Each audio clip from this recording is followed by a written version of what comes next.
Hey everybody, time for another bowling vocabulary lesson. Today's is going to be a little bit technical as we look at the radius of gyration, or RG as we refer to it in the bowling industry.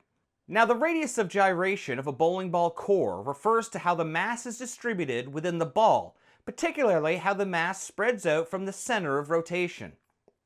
It's a little technical though. In simpler terms, it's the measurement of how the weight inside the ball spreads from the middle to the outer edges.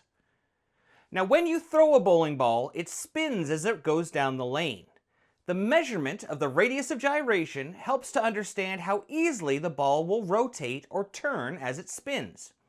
If the mass is located closer to the center of the ball, i.e. the radius of gyration is lower, it will be easier for it to start to spin up. People always use the analogy of the figure skater in a spin. If their arms are close in, they tend to spin faster. Now if the mass is spread out farther, i.e. the radius of gyration is higher, it will be harder for the ball to spin, and it will feel like the ball is more stable and less reactive early to things like friction. Again, using the figure skater analogy, as they put their arms out to the side, it becomes harder for them to spin and they slow down. It takes more energy for them to spin. Now when designing bowling ball cores, manufacturers adjust the core's density and shape to control the radius of gyration. This allows them to create bowling balls that are more or less stable, they have more or less reaction to friction, and they'll be more controllable or less controllable depending on the condition that you're on. Balls with a lower radius of gyration, more center mass heavy, are generally more aggressive, spin up more easily, and allow you to have more hook potential in oil. Those with a higher radius of gyration are more stable and less prone to hooking early.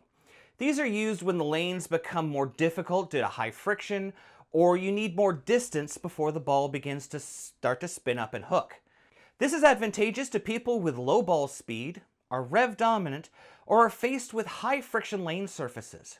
Higher RG bowling balls also tend to get used to bypass the early friction on the lanes, or when the lanes become spotty due to traffic of play. So the radius of gyration affects how the ball behaves on the lane, especially in terms of how it wants to spin up and how early it reacts to friction on the lane surface.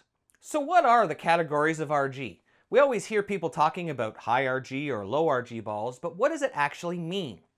So low RG is anything from 2.46 to 2.519.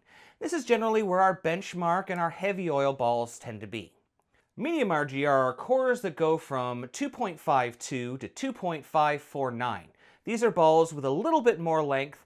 They spin up a little bit slower than our fresh oil balls, but they still have a fair amount of hook to them.